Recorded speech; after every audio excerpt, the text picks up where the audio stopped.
शहर की लुगाई गांव को आई। मधु शहर में रहने वाली पढ़ी लिखी मॉडर्न लड़की है। वो और पवन साथ कॉलेज में पढ़ते थे। धीरे धीरे उन दोनों में प्यार हो गया।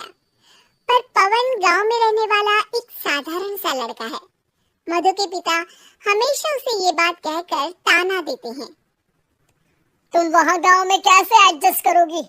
शादी करके तुम गांव तो चली जाओगी, पर अपनी सारी मॉडर्न सोच और चीजें यहाँ शहर में ही रख कर जाना।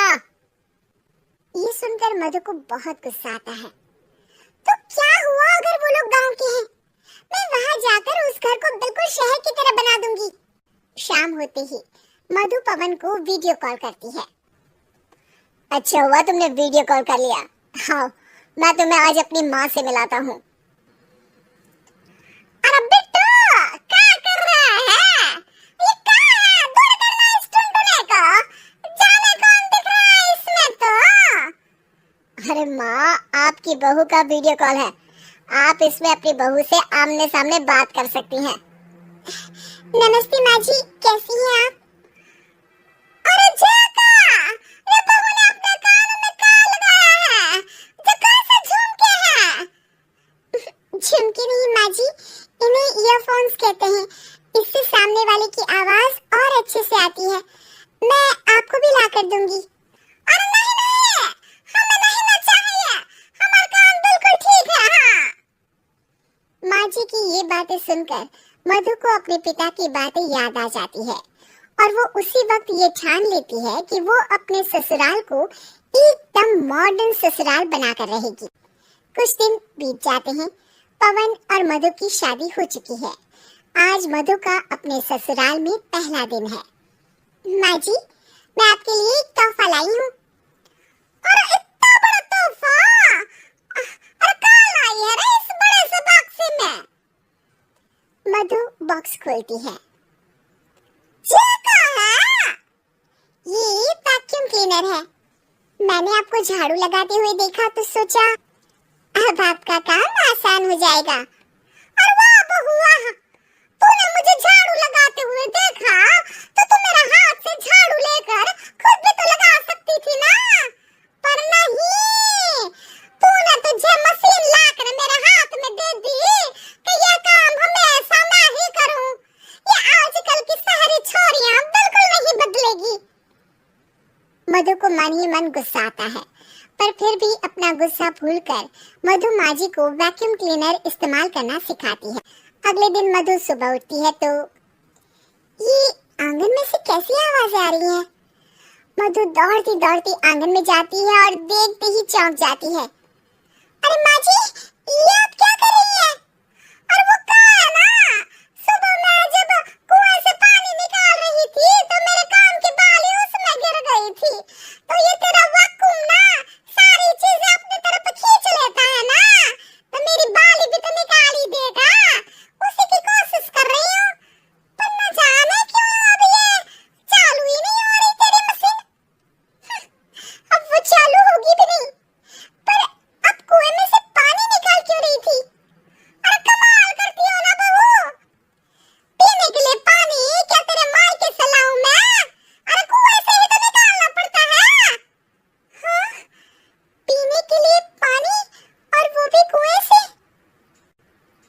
मधु दिमाग लगाती है और थोड़ी ही देर में घर में वाटर प्यूरिफायर लगवा देती है। ये देखिए माँ जी, इसमें बस एक बार पानी भर देंगे तो नल में पानी साफ होकर बाहर आएगा। अरे वाह रे बहू, ये तो बहुत ही बढ़िया चीज है। रात हो जाती है। मधु जैसे ही प्यूरिफायर का नल चालू करती है तो वो अचानक से फट जाता है और सब जगह पानी पानी हो जाता है। अरे ये क्या हुआ? ये कहाँ हो गया? मैंने तो बस इसमें उबला हुआ पानी डाला था। ये इतनी जल्दी खराब हो गया। अरे ये सारी सारी चीजें सब ऐसे ही होती है कबूरी। क्या आपने इसमें उबला पानी डाला था?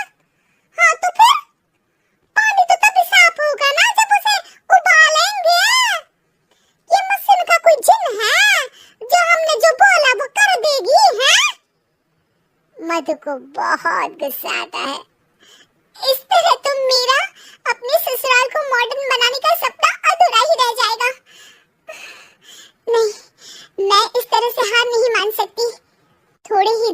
मधु पूरे किचन को मॉड्यूलर किचन में बदल देती है। अरे वाह वाह, इतनी सारी अलमारियां!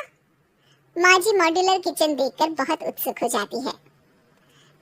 ये बक्सा का है, बहू ने शायद गलती से यहाँ रसोई में रख दिया है, पर है तो ये बहुत ही बढ़िया।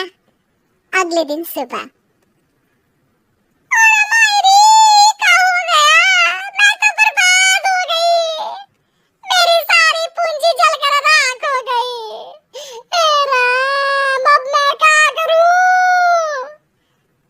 की रोने की आवाज सुनकर मधु दौड़ी दौड़ी किचन में आती है और इतना धुआं देखकर घबरा जाती है।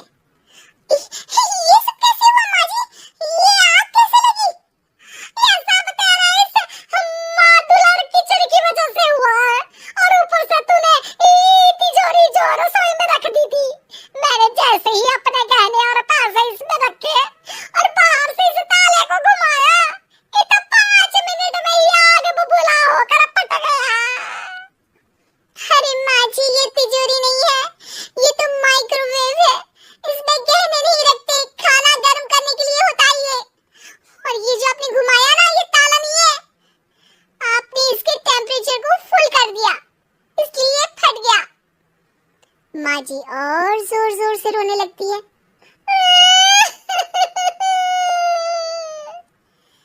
मधु सर पीट लेती है और कसम खाती है कि अब ससुराल को मॉडर्न बनाने की कोई कोशिश नहीं करेगी। मुझे माफ कर दीजिए माँ जी, आप जैसी हैं वैसी ही ठीक है। मधु को अपने पिता की कही बात याद आ जाती है और मधु वापस घर और किचन को पहले जैसा ही कर देती है।